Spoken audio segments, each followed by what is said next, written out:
ada penurunan sebanyak dari 38 menjadi 24, sangat tinggi. Tentu ini mengganggu program-program yang sudah dicanangkan dan kita harapkan bantuan dari Bapak Ibu dari Komisi 5 untuk membantu, dan kami bersiap untuk memberikan data-data berkaitan program apa saja yang sekiranya wajib untuk kita lakukan. Komisi 5 DPR RI menyetujui tambahan pagu Kementerian Perhubungan dalam APBN tahun 2025. Halo listener, selamat datang di podcast Bincang Anggaran. Saya Aurora, Saya Nabila, saya Jasmine. Halo, saya Kalista. Dan saya Iksan. Halo everyone. Gimana nih kabarnya gengs? Masih sehat atau udah mumet nih sama kesibukan masing-masing? Alhamdulillah masih sehat ya Rora. Alhamdulillah baik. Alhamdulillah sehat. Alhamdulillah mumet. Alhamdulillah, di episode kali ini kita akan ngobrol tentang topik yang lagi hangat banget nih, efisiensi anggaran di Kementerian Perhubungan. Pasti kalian udah sering dengar kan tentang pemangkasan anggaran di berbagai kementerian. Iya. Nah, kali ini tuh kita akan fokus ke Kemenhub yang ternyata dampaknya cukup signifikan. Nah betul banget nih Aurora, dan yang lebih menarik lagi, Kemenhub itu punya banyak program-program besar yang perlu banyak dana. Mereka tetap kena dampak efisiensi anggaran. Jadi pertanyaannya, gimana sih dampaknya kepada sosial ekonomi dan pastinya dampak ke kita sebagai masyarakat? Nah, makanya kita akan bahas tuntas nih di sini, mulai dari angka-angkanya, dampaknya, sampai strategi yang bisa dilakukan Kemenhub. Stay tune ya. Oke, langsung aja kita masuk ke faktanya. Karena kan katanya kalian udah riset nih tentang anggaran Kemenhub ini. Cerita dong gimana kondisinya? Jadi gini guys, hasil risetku menemukan bahwa awalnya Kemenhub tuh ngajuin anggaran sampai 80,63 triliun. Tapi tahu gak yang dikasih cuma 24,76 triliun. Bayangin deh, ada gap sekitar 55,87 triliun. Itu bukan hanya angka yang receh loh. Aku nemuin ini dari artikel di Departemen Perhubungan yang membahas rencana anggaran biaya Kemenhub tahun ini.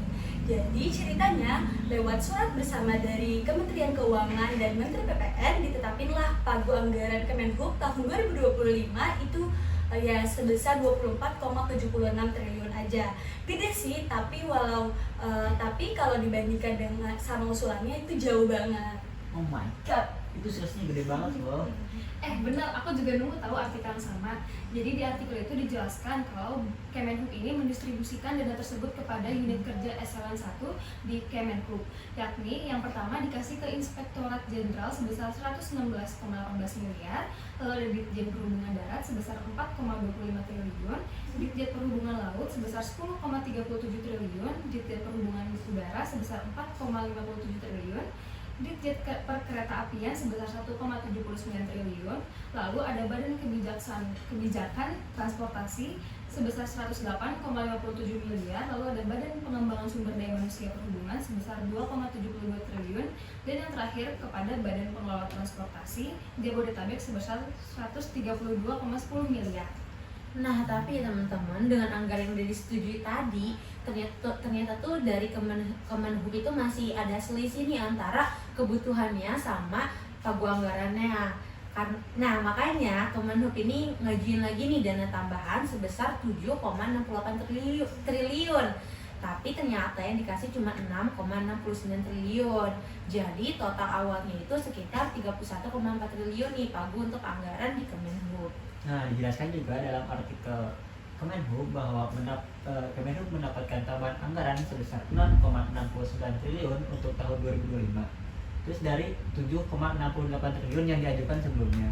Nah, untuk rincian alokasinya ini pada tiap eselon 1 antara lain yang pertama itu Direktorat Jenderal Perhubungan Darat sebesar 1,68 triliun untuk pendanaan bus. Terus selanjutnya ada pengadaan dan pemasangan perlengkapan jalan, layanan angkutan jalan perintis, angkutan perkotaan, angkutan antar moda, angkutan barang perintis, serta angkutan penyeberangan perintis. Selain itu, ada tiga. Yang pertama, Direktorat Jenderal Perkeretaapian sebesar 3,32 triliun untuk layanan perintis, subsidi angkutan motor melalui kereta api, serta pengoperasian dan perawatan prasarana perkereta milik negara atau IMO. Nah, yang ketiga ada Direktorat Jenderal Perhubungan Udara sebesar 1,47 triliun untuk kegiatan keperintisan, keselamatan dan keamanan penerbangan serta pekerjaan pemenuhan fasilitas sisi darat Bandar Udara Khusus VVIP IKN. Yang terakhir, Direktorat Jenderal Perhubungan Laut sebesar 133,3 miliar untuk kegiatan pelayanan angkutan kapal ternak, layanan angkutan rede, serta pelayanan angkutan lebaran, Natal, dan Tahun Baru. Nah, untuk alokasi selanjutnya itu ada untuk Badan Pengelola Transportasi Jabodetabek yang bernilai sebesar 61,12 miliar. Nah, hal ini digunakan untuk kegiatan subsidi angkutan umum perkotaan di wilayah Jabodetabek, penyediaan angkutan umum dengan skema by the service, pengadaan dan pemasangan marka jalan di ruas jalan nasional, serta operasional terminal tipe A. Nah, untuk alokasi selanjutnya itu ada untuk Badan Kebijakan Transportasi sebesar 8,19 miliar. Hal ini digunakan untuk kegiatan tinjauan dokumen naskah akademis Sistranas, analisis kebijakan jaringan lintas angkutan barang yang berkeselamatan, serta evaluasi kebijakan pengangkutan barang berbahaya dan beracun. Selain itu juga penambahan anggaran juga digunakan untuk program padat karya dengan angka sementara sekitar 69,25 miliar untuk penyerapan tenaga kerja kurang lebih sebanyak 32.576 orang. Adapun jenis kegiatan program padat karya antara lain yaitu pembuatan, pembersihan, dan normalisasi saluran drainase. Lalu ada rehabilitasi bangunan dengan tingkat kerusakan ringan, pengecatan dan pembersihan gedung kantor, pemeliharaan dan perawatan sarana dan prasarana transportasi, serta kegiatan lainnya tanpa keahlian. Menarik nih, dari data tersebut kita bisa melihat ya bahwa ada beberapa program prioritas kayak pembangunan infrastruktur transportasi dan peningkatan layanan publik. Tapi ternyata angka tersebut masih merupakan rancangan di tahun 2024 lalu. Nah, plot twist-nya di sini nih, di tahun 2025 ini kan ada kebijakan efisiensi anggaran ya, yang menyebabkan Kemenhub jadi salah satu kementerian yang terkena dampaknya. Yang awal mulanya 31,4 triliun itu turun jadi 17,8 triliun. Waduh, jadi turun hampir setengahnya gitu.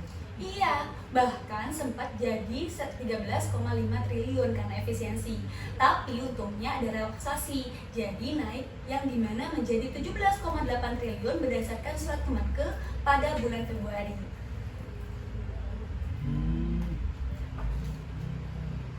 Terus dapat tambahan dari relaksasi lagi sebesar 5,37 triliun, jadi total anggarannya menjadi 23,04 triliun. Dan tanggal 16 April itu Kementerian Perhubungan mendapatkan luncuran anggaran lagi luncuran anggaran tahun 2024 sebesar 3,2 triliun. Oh, jadi finalnya pagu efektif Kemenhub itu 26,24 triliun ya. Tapi itu kan tetap jauh dari pengajuan awal mereka yang lebih dari 80 triliun itu. Benar, besar banget ya angkanya, dari 80 triliun turun drastis, naik lagi, tapi ternyata tetap cuma dapat sepertiga dari yang diajuin. Iya benar tuh. Berefek banget ya. Nah, tapi kenapa ya bisa sampai dipangkas segitu drastisnya? Menurut kalian apa alasannya? Nah, kalau menurut aku sendiri ya, pemangkasan ini tuh terjadi karena pemerintah ini lagi ada prioritas nasional lainnya tuh yang lebih mendesak. Nah, terus ditambah lagi kondisi ekonomi global yang masih challenging gitu. Jadi memang harus ada penyesuaian di belanja negara termasuk di Kemenhub ini. Setuju sih, mungkin juga karena emang ada pemerintahan itu pengen lagi efisien dalam penggunaan anggarannya juga, daripada buat satu sektor mending dialokasikan ke sektor yang lebih urgent. Dan jangan lupa, ini juga bagian dari komitmen pemerintah untuk menjaga defisit anggaran tetap terkontrol. Dan kan Indonesia punya target defisit maksimal 3% dari PDB. Plus mungkin juga ada evaluasi dari periode sebelumnya bahwa beberapa program Kemenhub bisa dijalankan dengan budget yang lebih efisien tanpa mengurangi kualitas layanannya. Oke, make sense sih. Jadi intinya ini bukan cuma soal Kemenhub aja ya, tapi bagian dari strategi fiskal yang lebih besar. Tapi tentunya ada dampaknya kan ke layanan transportasi kita. Pasti ya. Dan mungkin sekarang yang paling penting nih dampaknya ke kita sebagai masyarakat itu gimana? Menurut kamu nih? Nah, kalau menurut aku yang paling kerasa dan kayak beberapa artikel, berdasarkan beberapa artikel yang pernah aku baca ya, itu tuh ternyata ada anggaran mudik yang dipotong drastis gitu loh teman-teman. Jadi awalnya itu anggaran mudik itu 20 miliar, tapi ternyata yang terrealisasi cuma 17 miliar karena adanya efisiensi ini. Nah, itu sangat berdampak juga nih sama bus yang disediain. Yang awalnya itu ada 700 unit dan sekarang cuma ada 520 unit busnya doang. Nah, karena bisnya juga berkurang, pasti jumlah penumpangnya juga berkurang kan ya. Yang awalnya itu penumpang yang bisa dilayani itu tadi itu bisa sampai 30.000 lebih, tapi sekarang cuma 21.000 orang doang.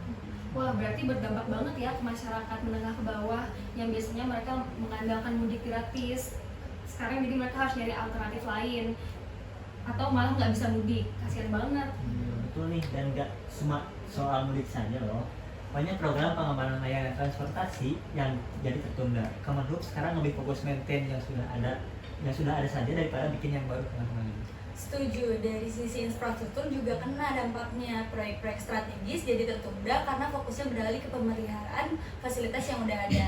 Ini artinya konektivitas ke daerah 3T masih bakal terhambat. Apa tuh 3T, Ais? Terdepan, terluar, dan tertinggal. Daerah-daerah yang akses transportasinya masih terbatas dan butuh perhatian khusus. Dan jangka panjangnya ini tuh bisa menghambat upaya pemerintah untuk mendorong transportasi massal sebagai solusi kemacetan dan pengurangan emisi karbon.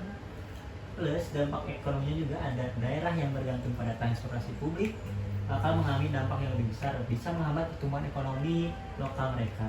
Nah, setuju tuh, terutama lagi di wilayah-wilayah pedesaan ya. Karena kalau mudiknya berkurang, otomatis daya beli di desa itu juga bakal berkurang. Terus omset usaha mikronya menurun. Terus bisa jadi juga transaksi ekonomi yang terjadi selama mudik itu tuh bisa berkurang gitu.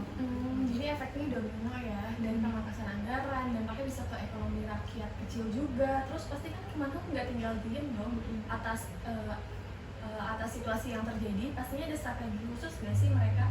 Nah, pasti ada ya. Nah, menurut kalian gimana nih Kemenhub bisa tetap optimal dengan anggaran yang terbatas?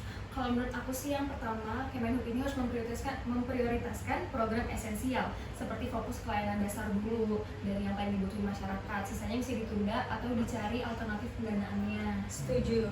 Terus bisa juga ditingkatin kerjasama dengan swasta lewat skema KPBU, kerjasama pemerintah badan usaha. Jadi beban anggaran pemerintah bisa berkurang tapi proyek tetap jalan. Plus digitalisasi dan otomatisasi ini buat meningkatkan efisiensi operasional. Misal sistem yang tadinya manual jadi digital, bisa menghemat tanpa mengurangi kualitas layanan. Dan hal lain yang harus Kemenhub lakukan, Kemenhub itu juga harus evaluasi nih secara menyeluruh untuk penggunaan anggaran di semua unitnya. Kayak mengidentifikasi nih area mana yang masih bisa untuk dihemat tanpa mengurangi kualitas layanannya. Benar-benar. Terus gimana kalau dengan pendanaan alternatif? Nah, ini menarik. Kemenhub bisa eksplor obligasi infrastruktur atau optimalisasi aset yang udah ada untuk menghasilkan pendapatan tambahan. Dan yang paling penting, itu tuh yang paling penting banget, kita harus transparansi ke masyarakat, kayak jelasin kenapa beberapa program kita ditunda, ada prioritasnya biar masyarakat juga ngerti. Jadi intinya adaptasi dan inovasi sih ya, nggak cuma pasrah dengan anggaran yang ada. Nah, tadi kan kita udah bahas nih soal angka faktanya, dampaknya, sampai strategi dari Kemenhubnya. Sekarang coba kita lihat dari kacamata keuangan negara mungkin ya. Kenapa sih anggaran bisa dipangkas segede itu? Ada apa sih di balik layar APBN kita? Nah, ini penting banget. Jadi, dalam pengelolaan keuangan negara, pemerintah itu punya target menjaga defisit anggaran maksimal 3% dari PDB. Itu artinya kalau pendapatan negara turun atau kebutuhan belanja naik, pemerintah harus muter otak mana yang bisa dikurangi. Nah, selain itu jangan lupa juga ya pada tahun 2025 ini nih banyak banget nih beban belanja strategis, mulai dari IKN atau Ibu Kota Negara, terus subsidi energinya, pendidikan, kesehatan, semuanya butuh alokasi yang besar. Jadi tidak bisa besar di sektor Kemenhub aja nih, jadi harus dibagi dengan rata. Jadi ya mau nggak mau kementerian lain kayak Kemenhub harus rela nih dikurangin anggarannya untuk prioritas-prioritas lain yang lebih penting. Betul, apalagi ditambah tekanan dari luar negeri ya. Misalnya inflasi global, fluktuasi harga minyak, sampai suku bunga tinggi dari Amerika itu, terus itu bikin penerimaan negara kita ikut fluktuatif. Kalau pendapat negara turun, ya otomatis belanja juga harus ikut disesuaikan lagi. Nah, benar banget tuh, pemerintah juga kan gak bisa sembarangan utang terus, harus juga fiscal sustainability supaya utang negara tetap terkendali dan gak jadi beban buat generasi mendatang.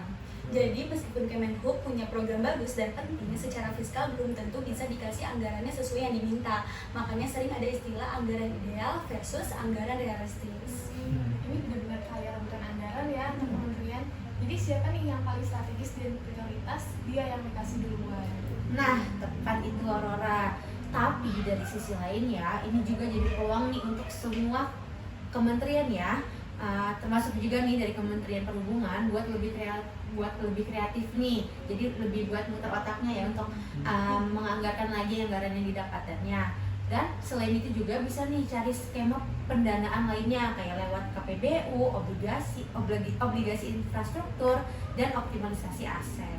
Dan menurut saya juga masyarakat juga perlu diajak paham soal ini biar kadang kita protes kok ini gak dibangun, kenapa mau gratis dan kurangin, padahal dari sisi fiskal ruang geraknya itu terbatas banget teman-teman. Nah, makanya yang tadi aku bilang kalau transparansi anggaran itu penting banget. Makanya pemerintah tuh harus terbuka ke publik soal kenapa program tertentu itu enggak apa aja pertimbangannya dan prioritasnya itu kemana. Setuju. Jadi kita semua bisa lebih bijak sih ya menilai kebijakan pemerintah. Nggak langsung bilang, wah ini gagal, tapi kita nggak paham gitu konteksnya apa. Karena efisiensi itu kan bukan selalu buruk ya. Kadang justru jadi langkah penting gitu buat jaga kestabilan ekonomi kita. Ya. Setuju. Oke guys, mungkin dari diskusi kita tadi ada beberapa poin penting nih. Pertama, efisiensi anggaran Kemenhub ini berdampak signifikan ke berbagai sektor dan infrastruktur sampai layanan publik kayak mudik gratis. Nah, untuk dampak selanjutnya itu nggak cuma ke transportasi aja teman-teman, tapi bisa juga nih ke ekonomi daerah dan masyarakat menengah ke bawah. Untuk yang ketiga, dampaknya itu ada Kemenhub masih punya banyak strategi yang untuk tetap optimal dari prioritas program, kerjasama swasta, sampai inovasi pendanaan. Yang paling penting ini jadi pembelajaran buat kita semua bahwa efisiensi anggaran itu perlu, tapi harus tetap mempertimbangkan dampak ke masyarakat. Dan kita juga sebagai masyarakat juga perlu mengerti bahwa ada kelebihan dan kekurangan dalam setiap kebijakan anggaran. Benar, terima kasih banget ya buat teman-teman yang udah sharing insight keren hari ini, dan makasih juga buat listeners yang udah dengerin. Demikianlah diskusi kami mengenai efisiensi anggaran di Kementerian Perhubungan.